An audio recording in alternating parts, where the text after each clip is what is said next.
২০২৬ সনের ডিসেম্বর মাসের মধ্যে শেখ হাসিনা বাংলাদেশে ফিরবেন, এরকম একটি লিখিত সাক্ষাৎকার তিনি আন্তর্জাতিক গণমাধ্যম রয়টার্সকে দিয়েছেন। আর তার সেই সাক্ষাৎকার ছাপার পরই বাংলাদেশ এবং বাংলাদেশ সংশ্লিষ্ট আন্তর্জাতিক অঙ্গনে রীতিমতো তোলপাড় শুরু হয়েছে। তার পক্ষের এবং বিপক্ষের যারা লোকজন রয়েছেন নানা রকম কথাবার্তা বলছেন। বিশেষ করে পক্ষের লোক যারা আছেন তাদের মধ্যে এক ধরনের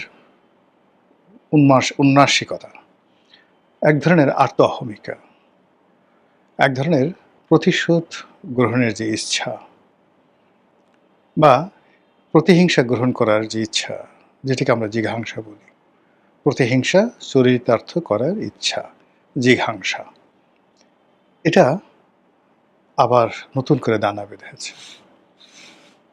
এবং শেখ হাসিনা বিভিন্ন সময় তার নেতাকর্মীদেরকে বলেছিলেন যে তোমরা তালিকা করো।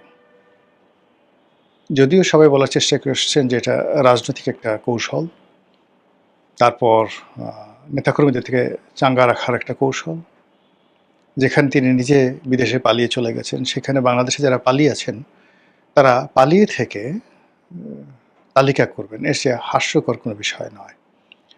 এ ধরনের সমালোচনা হয়েছে বটে, কিন্তু সবাই জানে যে প্রতিশোধ গ্রহণ করার ক্ষমতা শেখ হাসিনার কী পরিমাণ আছে। ফলে কি হলো যে তার ১৭ বছরের শাসন, তার আগে ৫ বছরের শাসন ৯৬ থেকে ২০০১, তার আগে বিরোধী দলীয় নেত্রী হিসেবে তার যতটুকু ক্ষমতা ছিল সেই ক্ষমতা দেখিয়ে তিনি ছাত্রলীগকে ব্যবহার করে, যুবলীগকে ব্যবহার করে যেভাবে রাজপথে সন্ত্রাসের রাজত্ব কায়েম করতেন, সেই সন্ত্রাসের রাজত্বের কাছে এরশাদ শাহী থেকে শুরু করে প্রথম জমানায় সেই বেগম জিয়ার যে শাসনামল ৯১ থেকে ৯৬, তারা কিন্তু সবাই শেখ হাসিনাকে ওইভাবে ভয় করতেন যে তিনি সব কিছু করতে পারেন। সেই বাসে গান পাউডার দিয়ে মানুষ মারা, ককটেল বিস্ফোরণ করানো, বিশ্ববিদ্যালয় অশান্ত করা, ছাত্রলীগের বাহিনী লেলিয়ে দিয়ে প্রতিপক্ষকে ঠ্যাং ভেঙে চুরমার করে দেওয়া ইত্যাদি নানা রকম কর্মকাণ্ড তিনি করতে পারেন এবং তিনি করেছেন। এটা তার প্রতিপক্ষরা মনে করে। তো সেই কারণে তার ফিরে আসার যে খবর, সেই খবরে ভয় এবং আতঙ্ক, তারপর তুষ্য এবং তাচ্ছিল্য সবগুলো একত্রে মিশে একটা বিকৃত অবস্থা হয়ে গেছে। মানুষ হাসতে গিয়ে অনেক সময় দেখবেন না যে ছোট বাচ্চা ছেলেরা মানে অনেক সময় হাসতে গিয়ে কেঁদে ফেলে, আবার কাঁদতে গিয়ে হেসে ফেলে। আমরা এদেরকে ছোটকালে বলতাম মানে হাসি কান্না বলার মা, পয়সা কটা দিলা না, এরকম তাদেরকে ঠাট্টা করতাম। হাসতে হাসতে কেঁদে ফেলতো, কাঁদতে কাঁদতে হেসে ফেলতো। এখন শেখ হাসিনার আসার খবরে বিরাট একটা শ্রেণী হাসতে হাসতে কেঁদে ফেলছেন, কাঁদতে কাঁদতে হেসে ফেলছেন। অনেকে হয়তো জোরে জোরে যাত্রা পালার মতো হাসছেন, মুহা কিভাবে আসবে, সম্ভব নাকি বলে, ওরে মা গো, ওরে বাবা গো, আমার কি হবে গো, আবার আমাকে জেলে নেবে গো, এই কথা বলে ফেলছেন। সে কি আমাদেরকে ছাড়বে গো, সেই কাজ করতে পারে গো, এরকম নানা রকম প্রতিক্রিয়া তৈরি হচ্ছে।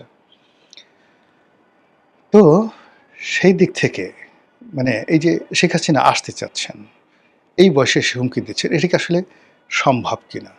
৮০ বছর বয়সে এবং বর্তমান প্রেক্ষাপটে এটা মধ্যযুগ নয়, এটা সম্ভব কিনা? পক্ষে বিপক্ষে দুইভাবেই কথা বলতে পারেন। আপনি দেখেন যে পৃথিবীতে কতগুলো শাসক আছেন, যোদ্ধা আছেন, যারা যুদ্ধক্ষেত্রে যথেষ্ট নিষ্ঠুরতা পরিচয় দিতেন, ইচ্ছা করে দিতেন। বিশেষ করে Timur Lang, Genghis Khan, Hulagu Khan, এই বংশের আরেকজন ছিলেন বাতু খান, যিনি ইউরোপ আক্রমণ করেছিলেন, বাতু খান। মানে তার ভয়ে ইউরোপ তছনছ হয়ে গিয়েছিল। তারপর আরও অনেকে আছেন, রাশিয়াতে আছেন, বেশ কয়েকজন ছিলেন। তো আইভান দ্য টেরিবল, খুবই কুখ্যাত একজন শাসক ছিলেন আইভান দ্য টেরিবল। তারপর মধ্যপ্রাচ্যের সেই আয়ামে জাহিলিয়াত যুগের বহু সংখ্যক শাসকের নাম বলতে পারবো, যারা শুধুমাত্র যুদ্ধের ময়দানে যাওয়ার আগে যে সন্ত্রাস করতেন, সেই সন্ত্রাসে তাদের 90% বিজয় হয়ে যেত। এবং যখন তারা কোনো একটা বিজয় করতেন, বা শহর জয় করতেন, সেখানে মানুষের মাথা কেটে তারা পিরামিড তৈরি করতেন এবং সেই পিরামিড বহুদিন পর্যন্ত গন্ধ ছড়াতো সেখানে। মানুষ পাগল হয়ে যেত। কুকুরগুলো পর্যন্ত সেখান থেকে দুর্গন্ধে চলে যেত। এর ফলে ওই সমস্ত শাসকের নাম শুনলে মানুষ থর করে কেঁপে উঠত। থর করে কেঁপে উঠত। তো সেই কারণে কি হচ্ছে, কিছু শাসক যারা ভালোবাসা দিয়ে, প্রেম দিয়ে, নীতি নৈতিকতা দিয়ে শাসন করেন, আবার কিছু শাসক আছেন যারা নিষ্ঠুরতা দিয়ে, নির্মমতা দিয়ে, কঠোরতা দিয়ে শাসন করেন।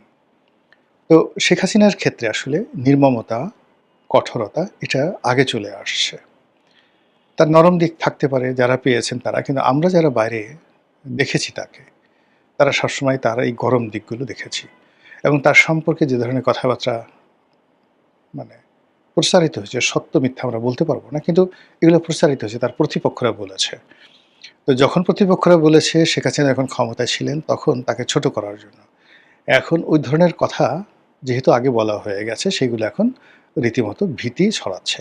যেমন একটা বক্তব্য হলো তার পিতার একজন হত্যাকারী, এটা কি কর্নেল ফারুক, কর্নেল রশিদ নাকি মেজর কে যেন, বজলুল হুদা না কে যেন, এরকম একটা, এরকম তার প্রতিপক্ষরা ছড়িয়েছিল যে সে নিজে গিয়ে হাতে রামদা দিয়ে বা ভোজালি দিয়ে, যেটাতে গরু জবাই করে, ওইরকম একটা অস্ত্র দিয়ে এই তার পিতার হত্যাকারীকে সে নিজের হাতে জবাই করেছে, রক্ত ফিনকি দিয়ে পড়েছে। এই সমস্ত কথাবার্তা কিন্তু, যে এই মহিলা এত খারাপ, এত নিষ্ঠুর, কষায়স্থিত খারাপ, সে নিজের হাতে ওই তলোয়ার দিয়ে, ভোজালি দিয়ে সে তার পিতার হত্যাকারীকে খুন করেছে। এখন এটা ওই সময়টাতে সবাই হয়তো মনে করছে হায় হায়, সি কী অবস্থা। এখন এই জিনিসগুলো যখন সামনে আসছে তখন চিন্তা করলে খায় আল্লাহ, এই মহিলা যদি আমারে জবাই করে, এই মহিলা যদি আমারে পায়, কি একটা বিশ্রী অবস্থা। এবং যে মনে করেন শেখ হাসিনার যে সমস্ত বিরুদ্ধ পক্ষ লোক, এটা দুর্বল চিত্তের লোক, চ্যাটাং করে লাফ দিয়ে বসছে, একটা কাজ করে বসছে, তাদের মধ্যে তখন ওই অতীতের সেই স্মৃতিগুলো সামনে আসছে এবং সেই দুর্নাম বদনামগুলো এখন তার কাছে একটা মরণ ব্যাধি রূপে দেখা দিয়েছে। সারাদিন সে শুধু ইন্নালিল্লাহ ইন্নালিল্লাহ বলছে। এর বাইরে জামাতের যে সমস্ত লোকজনকে সে ফাঁসিতে চড়িয়েছে, কেউ বিশ্বাস করেনি যে সালাউদ্দিন কাদের চৌধুরীকে সে ফাঁসিতে চড়াবে। এই কারণ হলো, সালাউদ্দিন কাদের চৌধুরীর সাথে তার একটা ব্যক্তিগত সম্পর্ক ছিল। সালাউদ্দিন কাদের চৌধুরীর সঙ্গে আমারও ব্যক্তিগত ভালো সম্পর্ক ছিল। উনি যেটা বলেছেন যে সালাউদ্দিন কাদের চৌধুরী মানে তাকে, সালাউদ্দিন কাদের চৌধুরী আমাকে বলেছেন যে তার সাথে তার একটা সম্পর্ক ভাই বোনের মতো। দুনিয়া উল্টে যেতে পারে, শেখ হাসিনা কখনো তার এই ভাইকে সে অস্বীকার করতে পারে না। এবং আমি সালাউদ্দিন কাদের চৌধুরীর অফিসে এটা সম্ভবত সেই ৯১-৯২ সনের দিকে তার একটা সাক্ষাৎকার নিয়েছিলাম। আমি তো নতুন ব্যবসা শুরু করেছি, আবার পার্ট টাইম সংবাদপত্র চাকরি করি। তখন তিনি এই কথাটা বলেছিলেন। এটা চিত্রবাংলার জন্য সাক্ষাৎকার নিয়েছিলাম। তো সেই বিরাট সেই সাক্ষাৎকার, তো তিনি সেখানে ইন ডিটেলস বলেছিলেন আমার কাছে যে তার সাথে জামাতের কী সম্পর্ক, বেগম জিয়ার কী সম্পর্ক, তার সাথে শেখ হাসিনার কী সম্পর্ক। এবং তিনি বলেছিলেন যে শেখ হাসিনাকে গালাগালি করা, তারপরে তার বিরুদ্ধে বলা, এটা আমার রাজনীতির একটা অংশ, এটা শেখ হাসিনা জানেন, খুব ভালো করে জানেন। কিন্তু এর বাইরে আমাদের একটা অসাধারণ একটা পারিবারিক সম্পর্ক আছে। আমি তাকে বোন হিসেবে ডাকি এবং সেও আমাকে তুই তুই করে ডাকে। এবং সে বলল যে আমি যখন এরশাদ জামানার মন্ত্রী, তখন একদিন সে আমাকে একটা ছোটো চিঠি লিখলো যে সালাউদ্দিন রুমে চলে আয়, মানে মুড়ি বুট রেডি করা আছে। তো গিয়ে দেখলাম যে সেই রুমে গেছি, ১০-১২ জন আওয়ামী লীগের এমপি, সবাই মিলে সেই মুড়ি বুট একসাথে বসে খেলাম, গল্প করলাম, অনেকক্ষণ হই হুল্লোড়। এর মধ্যে কে বা কারা এরশাদকে জানিয়ে দিয়েছে যে আপনার মন্ত্রী তো শেখ হাসিনার সাথে যুক্ত হয়েছে, সেই শিয়াসির পার্লামেন্টে যুক্ত হয়ে এখন কু হয়ে যাবে, আমার চাকরি যায় অবস্থা। তো এই হলো সালাউদ্দিন কাদের চৌধুরীর সাথে তার সম্পর্ক। ফলে সালাউদ্দিন কাদের চৌধুরী একেবারে ফাঁসিতে ওঠার শেষ মুহূর্ত পর্যন্ত সে বিশ্বাস করতে পারেনি যে শেখ হাসিনা আসলেই তাকে ফাঁসিতে চড়াচ্ছে। আবার আরেকজন খুব বড় নেতা, রাজনৈতিক নেতা, ২-১ দিন আগে আমাকে টেলিফোন করে বললেন যে তার নিষ্ঠুরতা, যে রনি ভাই তার যে নিষ্ঠুরতা কোন পর্যায়ে কল্পনা করতে পারবেন না। সে তার সাথে যখন ইলিয়াস আলীর ওয়াইফ তার সন্তানা দেখা করতে গেল, তখন তিনি ইলিয়াস আলীর জন্য এত কান্নাকাটি করলেন যে ইলিয়াস আলীর ওয়াইফ যে কেঁদেছে তার জন্য তার চেয়ে বেশি কেঁদেছেন শেখ হাসিনা। কিন্তু শেখ হাসিনা কিন্তু খুব ভালো করে জানতেন যে ইলিয়াস আলী কেল্লা ফতেহ হয়ে গেছে। তো এই হলো শেখ হাসিনার চরিত্র, এক হাতে বাঁকা বাঁশের বাঁশুরি আর এক হাতে রণতুর্য। ফলে তিনি যদি আবার ক্ষমতায় আসেন আমাদের সবাইকে জেলে পাঠাবে, ওই নেতার বক্তব্য। এরপরে তার ছাত্রলীগ, যুবলীগ আমাদের ঘরের মা বোনদের ইজ্জত লুট করবে, আমাদের ঘরের সবকিছু লুটপাট করে নিয়ে যাবে। এটা চলতে দেওয়া যায় না, এটা হতে পারে না।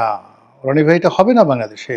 ৫ কোটি মানুষ, ৬ কোটি মানুষ এই ভয়ের মধ্যে সে একেবারে খালি হাতে শেখ হাসিনাকে যাকে বলা হয় বরণ করে নেবে এবং শেখ হাসিনার অত্যাচারের কাছে নিজের আত্মসমর্পণ করবে। এটা হবে না, হবে না, সে আসতে পারবে না। এবং এই কথা বলে সে মানে পরবর্তীতে ওই যে বললাম না, বলতে, বলতে নিজের যে ভয়, সে ভয়টাকে আবার তিনি উদগীরণ করে দিলেন। তো সার্বিক দিকে থেকে যেটা মনে হচ্ছে যে শেখ হাসিনা অত্যন্ত সুস্থ জ্ঞানে, সুস্থ মস্তিষ্কে, একেবারে ধীর স্থিরভাবে তিনি বর্তমান সরকারকে এবং তার বিরুদ্ধ পক্ষ যারা আছে তাদেরকে ভয় দেখানোর একটা পরিকল্পনা গ্রহণ করেছেন। আসা না আসা সেটা পরের ব্যাপার, কিন্তু তিনি এখন ভয় দেখাবেন। যতক্ষণ পর্যন্ত আন্তর্জাতিক মিডিয়া তাকে মাথায় করে না আসবে, যতক্ষণ পর্যন্ত ভারতীয় কর্তৃপক্ষ তাকে পরিত্যাগ করবে না, এবং যতক্ষণ পর্যন্ত তিনি বার্ধক্যের করাল গ্রাসে তিনি ছিন্ন বিচ্ছিন্ন ক্ষতবিক্ষত হবেন না, ততক্ষণ পর্যন্ত তিনি এভাবেই ভয় দেখাতে থাকবেন। যেভাবে অতীতে চেঙ্গিস খান ভয় দেখিয়েছেন, যেভাবে হালাকু খান ভয় দেখিয়েছেন, যেভাবে তৈমুর লং ভয় দেখিয়েছেন, এভাবে শেখ হাসিনা ভয় দেখাবেন। এখন আমরা সেই ভয় পেয়ে যদি চিত হয়ে পড়ে যাই, সেটা তো আমাদের ব্যাপার। এই জন্য তার আপনি শেখ হাসিনাকে দায়ী করতে পারেন না। শেখ হাসিনা বলে যে আমি তো এরকমই, আমি তো সারা জীবন ভয় দেখাই আসছি, ভয় দেখাতে আমার ভালো লাগে, হরলিক্সের মতো আমি এমনি এমনি ভয় দেখাই, সারা জীবন আমি ভয় দেখিয়েছি, আমি সবসময় এইভাবে কথা বলি, তোমরা ভয় পেয়েছো কেন? আমি তো আমার মতো করে বলছি, তোমাকে ভয় পেতে কে বলেছিল? তো কাজেই তিনি তার মতো তার কাজ করে যাচ্ছেন। এখন আপনি আমি আমরা যারা আছি, আমরা কি করব না না করব, এটাও আমাদের একান্ত ব্যক্তিগত বিষয়। অর্থাৎ আমরা ভয় কি পাবো নাকি রুখে দাঁড়াবো? আমরা কি ঐক্যবদ্ধ হব নাকি ছিন্ন বিচ্ছিন্ন হয়ে শুধু দৌড়াতে থাকবো?